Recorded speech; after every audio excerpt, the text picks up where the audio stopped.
Presque une personne sur deux est confinée sur la planète et respecte une distance physique avec les autres pour éviter de propager le coronavirus. Cependant, s'abstenir de toute manifestation physique d'affection peut être difficile à vivre à la longue et même dangereux pour la santé. Dépression, anxiété, quelles peuvent être les conséquences de cette période de crise et quels sont les conseils des spécialistes pour y faire face? C'est ce qu'on va tout de suite voir avec Izzat Charqi et Mohamed Chihine.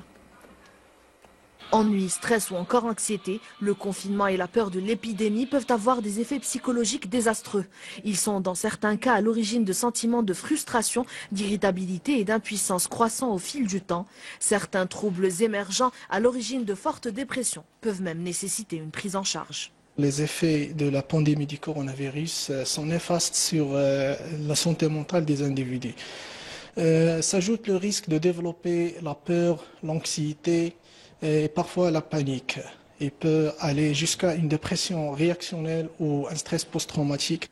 Les spécialistes conseillent de communiquer avec son entourage et faire part de ses peurs. La relaxation et les activités ludiques permettent également de mieux canaliser l'anxiété.